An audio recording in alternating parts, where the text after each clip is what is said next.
வணக்கம். தந்தையின் பாட்காஸ்ட் செய்திகளை வாசிப்பது நான் வைகரை வருணன். முதலில் தலைப்புச் செய்திகள். 25வது கார்கில் வெற்றி தினத்தை முன்னிட்டு பிரதமர் மோடி கார்கில் பயணம். ஹிமாச்சல் லடாக்கை இணைக்கும் ஷிங்குன் லா சுரங்கப்பாதை திட்டத்தை தொடங்க உள்ளதால் பலத்த பாதுகாப்பு. டெல்லியில் புதிய தமிழ்நாடு இல்லம் கட்டுவதற்கான அடிக்கல் நாட்டு விழா. காணொலி வாயிலாக முதலமைச்சர் ஸ்டாலின் இன்று அடிக்கல்.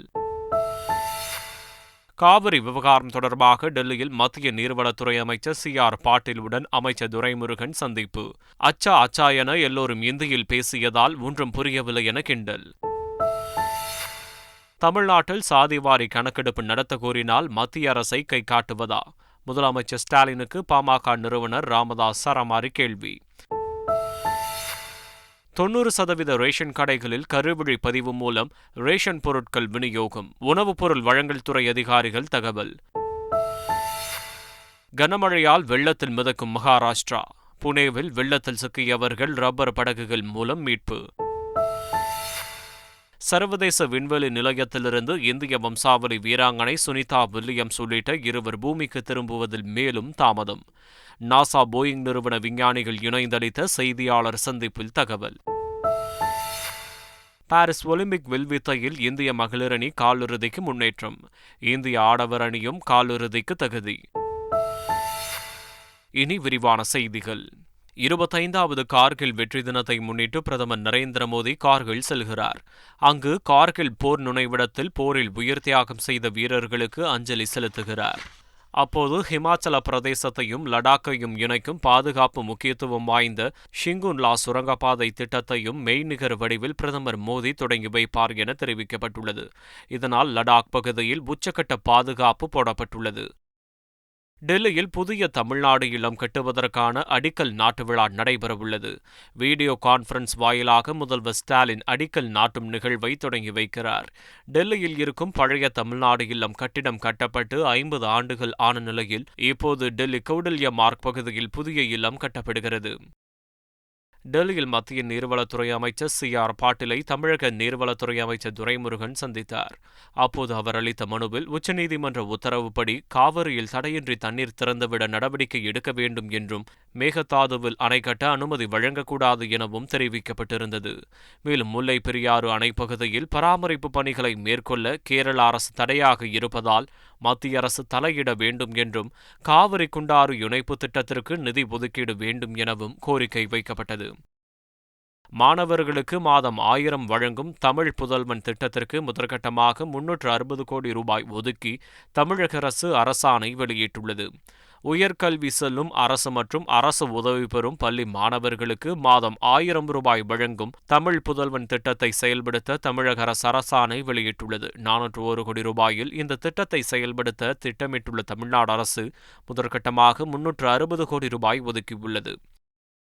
நிபா வைரஸ் பாதிப்பால் கேரளாவில் 3 பேர் உயிரிழந்துள்ள நிலையில் தமிழக கேரள எல்லையில் தொடர்ந்து கண்காணிக்கப்பட்டு நடவடிக்கை எடுக்கப்பட்டு வருவதாக அமைச்சர் மா. சுப்பிரமணியன் தெரிவித்தார்.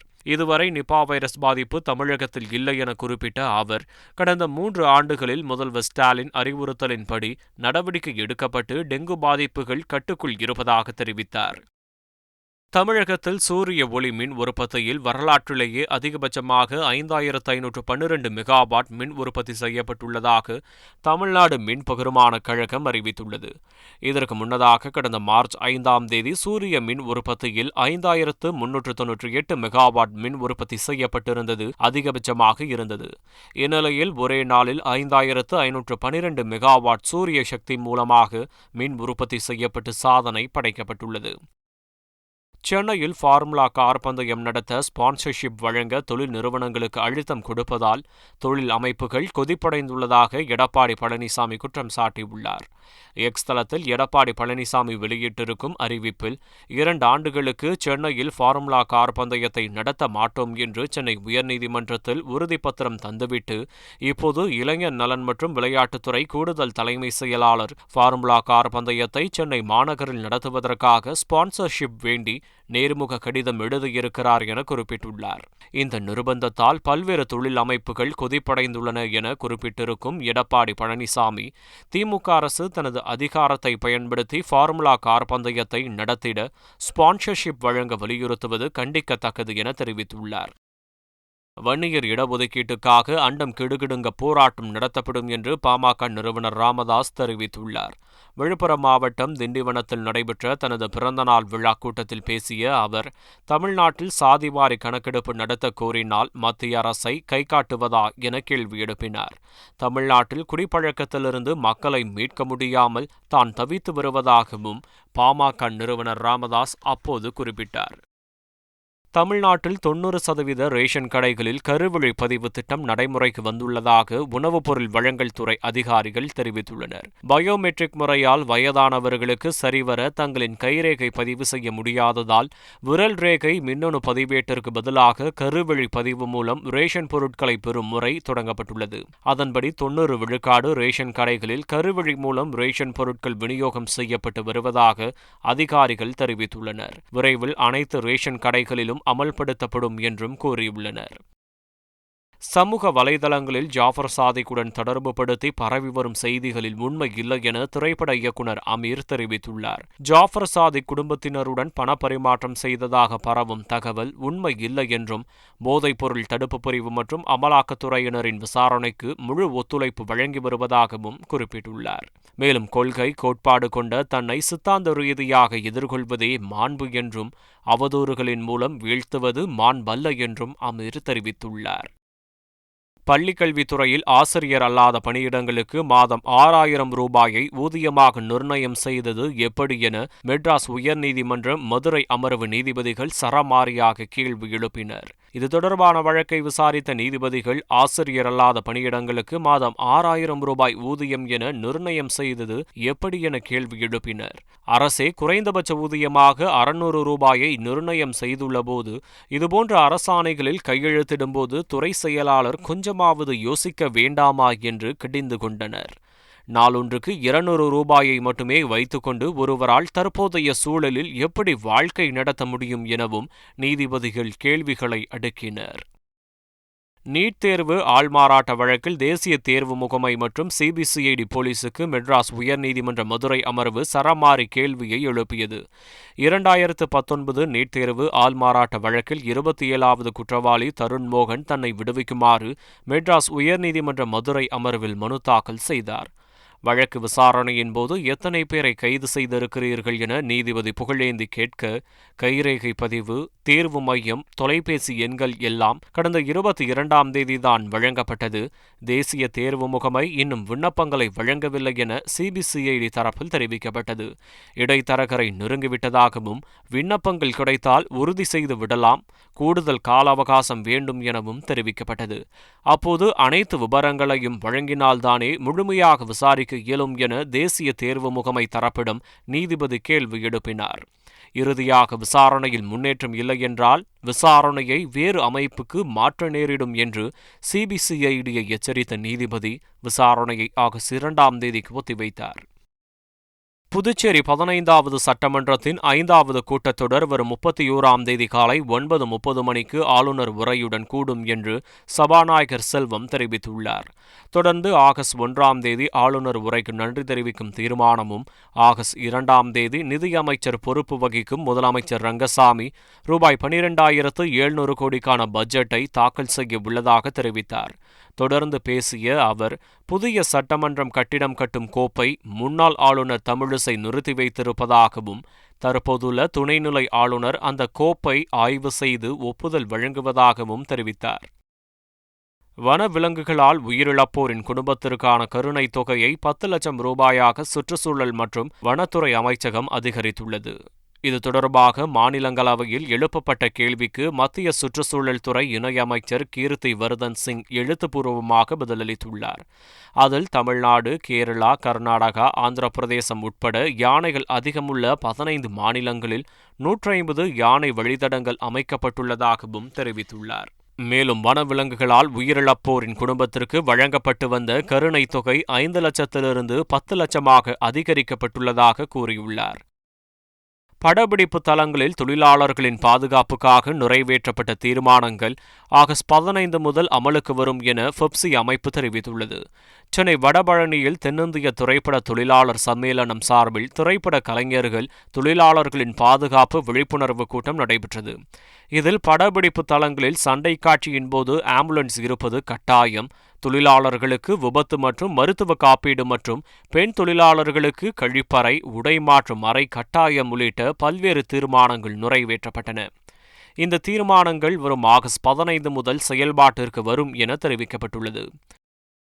ஜூலை 27 நடைபெறவுள்ள நிதி ஆயோக் கூட்டத்தை புறக்கணிப்பதாக இந்தியா கூட்டணி ஆளும் மாநில முதல்வர்கள் அறிவித்துள்ளனர்.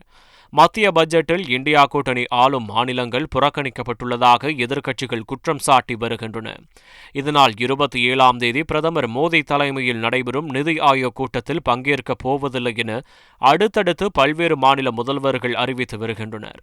தமிழக முதல்வர் ஸ்டாலின், கேரள முதல்வர் பினராயி விஜயன், கர்நாடக முதல்வர் சித்தராமையா, தெலங்கானா முதல்வர் ரேவந்த் ரெட்டி, ஜார்க்கண்ட் முதல்வர் ஹேமந்த் சோரன், பஞ்சாப் முதல்வர் பகவந்த் மான் மற்றும் ஹிமாச்சல் முதல்வர் சுக்விந்தர் சுகு புறக்கணிப்பை உறுதி செய்துள்ளனர். மேற்குவங்க மாநில முதல்வர் மம்தா பானர்ஜியும் புறக்கணிக்க முடிவு செய்துள்ளதாக தகவல்கள் வெளியாகியுள்ளது. மக்களவையில் கப்பலூர் சுங்கச்சாவடியால் அப்பகுதி மக்கள் கொடுமையை அனுபவிப்பதாக விருதுநகர் காங்கிரஸ் எம்பி மாணிக்கம் தாகூர் குற்றம் சாட்டினார். மத்திய அமைச்சரிடம் சொல்லியும் கொடுமைகள் தொடர்கிறது என்றவர் 2 கிலோமீட்டர் செல்வோரிடம் 350 ரூபாய் வசூலிப்பது நியாயமா என கேள்வியை எழுப்பினார். கப்பலூர் சுங்கச்சாவடியில் திருமங்கலம் மற்றும் கப்பலூர் சிப்காட் பகுதியைச் சேர்ந்த வாகனங்களுக்கு சுங்க கட்டணம் வசூலிப்பதிலிருந்து விலக்கு அளிக்க வேண்டும் என கேட்டுக்கொண்டார். மருத்துவ படிப்புகளுக்கான நீட் தேர்விலிருந்து விலக்கு கோரும் மசோதா கர்நாடக சட்டப்பேரவையில் நிறைவேற்றப்பட்டது. கர்நாடகாவில் பொது நுழைவுத் தேர்வின் அடிப்படையில் மருத்துவ சேர்க்கை நடைபெற வேண்டும் என வலியுறுத்தப்பட்டுள்ளது. இந்நிலையில் நீட் தேர்வுக்கு எதிரான மசோதாவை சட்டப்பேரவையில் அமைச்சர் ஷரண் பிரகாஷ் பாட்டீல் தாக்கல் செய்தார். இதற்கு பாஜக எம்எல்ஏக்கள் எதிர்ப்பு தெரிவித்த நிலையில் மசோதா நிறைவேறியதாக அறிவிக்கப்பட்டது. டெல்லி மதுபான கொள்கை முறைகேடு சிபிஐ வழக்கில் முதல்வர் அரவிந்த் கெஜ்ரிவாலுக்கு ஆகஸ்ட் 8 வரை நீதிமன்ற காவல் நீட்டிக்கப்பட்டுள்ளது. திகார் சிறையிலிருந்து காணொலி வாயிலாக டெல்லி ரோஸ் அவென்யூ நீதிமன்றத்தில் கெஜ்ரிவால் ஆஜர்படுத்தப்பட்டார். அப்போது ஆகஸ்ட் 8 வரை நீதிமன்ற காவலில் வைக்க நீதிமன்றம் உத்தரவிட்டது. விண்வெளி வீராங்கனை சுனிதா வில்லியம்ஸ் பூமிக்கு திரும்புவதில் மேலும் தாமதம் ஏற்பட்டுள்ளது. போயிங் நிறுவனத்தின் புதிய விண்கலமான ஸ்டார்லைனரை சோதிக்க இந்திய வம்சாவளியைச் சேர்ந்த சுனிதா வில்லியம்ஸ் மற்றும் பூட்சி வில்மோர் கடந்த ஜூன் 5 விண்வெளிக்கு சென்றனர். அங்கு ஆய்வுகளை முடித்த பிறகு கடந்த மாதம் 22 பூமிக்கு திரும்ப திட்டமிடப்பட்டது. ஆனால் விண்கலனில் சில கோளாறு இருந்ததால் பூமிக்கு திரும்புவதில் சவால் ஏற்பட்டது. கோளாறு சரி செய்யப்படாததால் அவர்களின் பயணம் 2 முறை ஒத்திவைக்கப்பட்டது. இந்த சூழலில் அமெரிக்காவில் செய்தியாளர்களை சந்தித்த நாசா விஞ்ஞானிகள் ஸ்டார்லைனர் விண்கலத்தில் ஏற்பட்டுள்ள தொழில்நுட்ப கோளாறுகளை சரி செய்யும் பணி நிறைவடையவில்லை எனவும் சோதனைகள் அனைத்து முடிந்து பூமிக்கு திரும்ப செப்டம்பர் 1 வாரம் ஆகலாம் என்றும் குறிப்பிட்டுள்ளனர். சுனிதா வில்லியம்ஸ் 7 நாட்களில் பூமிக்கு திரும்ப திட்டமிடப்பட்ட நிலையில் 50 நாட்களாக சர்வதேச விண்வெளி மையத்திலேயே உள்ளனர். ஒலிம்பிக் கால்பந்து தொடரின் முதல் போட்டியில் உலக சாம்பியன் அர்ஜென்டினா மொராக்கோவை எதிர்கொண்டது. ஆனால் மைதானத்திற்குள் ரசிகர்கள் அத்துமீறி நுழைந்ததால் பெரும் பரபரப்பு ஏற்பட்டதோடு போட்டி ஒத்திவைக்கப்பட்டது. தொடர்ந்து நடைபெற்ற ஆட்டத்தில் மொராக்கோவிடம் 2-1 என்ற கோல் கணக்கில் அர்ஜென்டினா அணி அதிர்ச்சி தோல்வியடைந்தது. ஒலிம்பிக் மகளிர் வில்வித்தை போட்டியில் பஜன் கவுர், அங்கிதா பகத், தீபிகா குமாரி ஆகியோர் அடங்கிய இந்திய அணி 4ஆம் இடம் பிடித்து காலிறுதிக்கு நேரடியாக தகுதி பெற்று அசத்தியுள்ளது. அதேபோல் இந்திய ஆடவர் அணியும் காலிறுதிக்கு தகுதி பெற்றுள்ளது. மீண்டும் தலைப்புச் செய்திகள். 25வது கார்கில் வெற்றி தினத்தை முன்னிட்டு பிரதமர் மோடி கார்கில் பயணம். ஹிமாச்சல் லடாக்கை இணைக்கும் ஷிங்குன் லா சுரங்கப்பாதை திட்டத்தை தொடங்க உள்ளதால் பலத்த பாதுகாப்பு. டெல்லியில் புதிய தமிழ்நாடு இல்லம் கட்டுவதற்கான அடிக்கல் நாட்டு விழா.